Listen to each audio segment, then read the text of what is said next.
Aujourd'hui, je vous présente 5 objets de ma collection que je rêvais d'avoir depuis l'enfance.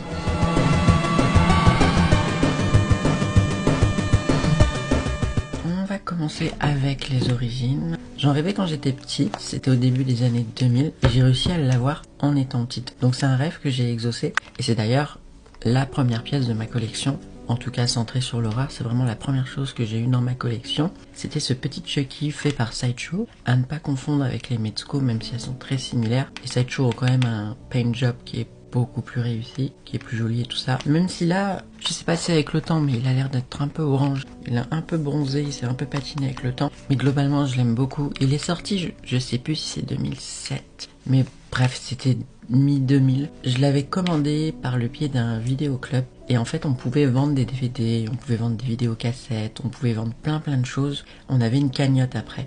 Donc moi, ce que j'ai fait, c'est que j'ai fait ma petite cagnotte. J'ai vendu tellement de DVD les gens. Et à la fin, j'avais suffisamment pour m'offrir ce petit Chucky. J'en étais complètement dingue.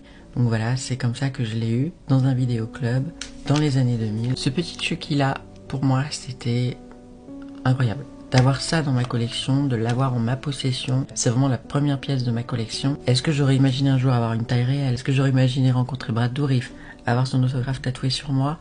Non, mais voilà. Du coup, vous avez un petit peu l'histoire de la première pièce de ma collection dont je rêvais. Et j'ai réussi à l'avoir très tôt. C'est une de mes petites fiertés, parce que je me suis battue pour l'avoir. Et franchement, j'ai tout donné pour l'avoir, lui. Alors le deuxième objet, c'est ce petit buste Warner de Lara Croft. Je l'ai eu il y a pas si longtemps que ça, hein. Ça doit faire 1 ou 2 ans, je sais plus exactement. Donc c'est une petite Lara comme ça, qui est magnifique. Alors elle a une mèche qui est un petit peu... je vous montre. Les cheveux sont pas parfaits, mais alors elle est magnifique sinon. C'est vraiment une pièce dont je rêvais. J'ai la 2812 sur 4500. Pourtant 4500, c'est pas si bas que ça, hein, en termes de collection. Mais elle est vraiment très belle, que ce soit la natte. Moi j'adore la natte, tout ça. Ce qui est juste bizarre, c'est qu'elle a pas de... Elle a des holsters, mais elle a pas le truc, les étuis pour mettre les pistolets dedans. That's very strange. Elle a même son petit piercing au nombril. Du coup on comprend que c'est Tomb Raider 3. Cette petite Buffy, j'en rêvais dans l'adolescence, je l'ai eu dans l'adolescence. C'est Buffy de Graduation Day partout. C'est le look que Buffy a dans le final de la saison 3. Elle est trop belle. J'en rêvais aussi, j'ai réussi à l'avoir. Et plus tard, j'ai pu l'avoir dans la boîte. Parce que voilà, dans la boîte, regardez comme elle est trop belle. Franchement, Buffy saison 2, c'est la meilleure Buffy. Donc, elle est comme ça dans sa boîte.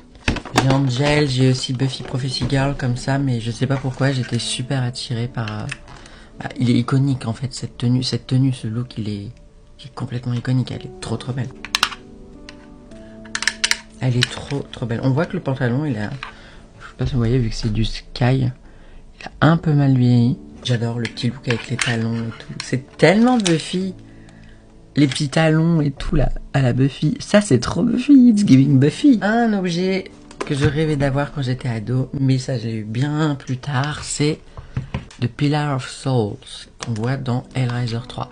Bon, Hellraiser 3, c'est pas le film du siècle, on est d'accord, mais le design du Pillar of Souls, il est incroyable. En fait, c'était une série de figurines NECA, et pour avoir le Pillar of Souls, il fallait acheter toutes les figurines NECA. Et avec chaque figurine, on avait un morceau du Pillar of Souls. Et du coup, à la fin, j'ai réussi à le former parce que j'ai toutes les figurines de cette série-là. Parce qu'il y a une série pour faire la Puzzle Box, il y a une série pour faire le Léviathan. Et moi, c'était vraiment la série pour le Pillar of Souls qui m'intéressait. C'est vraiment très beau. Après, je peux pas trop vous montrer en détail parce que... Ouais, c'est chaud. Là, il y a une poitrine, par exemple. Je peux pas trop vous montrer, mais... C'est tellement chic as fuck. On dirait un Oscar. Un Oscar ou un César? À vous, un Oscar je crois. Un Oscar mais version horreur. Mais c'est vrai que ça ressemble à un Oscar version horreur. Mais c'est trop beau avec les petits dessins comme ça de la boîte. C'est magnifique. C'est vraiment un très bel objet. Là on a la tête de Pinehead. J'adore. Et on termine en beauté avec cette petite poupée d'Elizabeth Taylor dans le rôle de Cléopâtra. Je rêvais de cette Barbie. Non seulement parce que j'adore Cléopâtra, oui je n'aime pas que les films d'horreur. Tout le monde ne connaît peut-être pas forcément Cléopâtra des années 60, mais vous pouvez ne pas dire que la poupée n'est pas belle. Hop. On a un petit socle comme ça.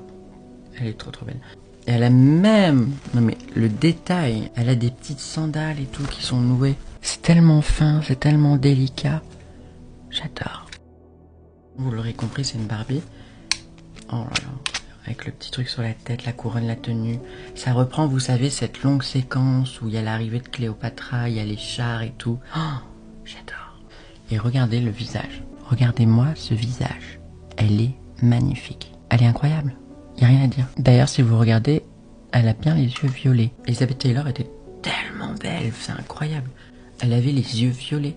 C'est la couleur d'œil la plus rare. On voit ça très rarement. D'ailleurs, à part Elizabeth Taylor, j'ai personne en tête qui a les yeux violets. Les yeux violets, en fait, c'est du bleu, mais il y a un truc avec les veines ou je sais pas quoi, les vaisseaux, qui fait que ça paraît violet. Et j'ai eu de la chance, j'ai réussi après à l'avoir dans sa boîte, en état comme ça, parfait. Elle est incroyable, elle est trop belle. Elle est trop belle. On a derrière une explication avec la scène que je vous disais. Vous voyez, avec les chars, tout ça. C'est incroyable. Elle est trop belle, je l'aime trop. J'aime beaucoup ce film. Je sais pas ce que vous en pensez de Cléopâtra, mais j'adore. Et maintenant, c'est moi qui vais vous poser la question. Dans votre collection, est-ce que vous avez des objets que vous rêviez d'avoir ou que vous rêviez d'avoir et que vous avez réussi à avoir avec le temps? Oui, parce qu'en grandissant, les choses deviennent possibles. Hein? Je sais que beaucoup vous dites « Ouais, j'aimerais bien avoir une grosse collection comme toi, mais je peux pas. » Attendez, en grandissant, en vieillissant, en prenant de l'âge, en travaillant, vous réussirez à avoir votre collection. C'est juste que ça prend du temps. On peut pas tout avoir comme ça dans la main qui tombe. Malheureusement, la vie, ça marche pas comme ça. En tout cas, pas pour tout le monde. Parfois, il y en a qui sont plus légers, mais on n'en fait pas tous partie.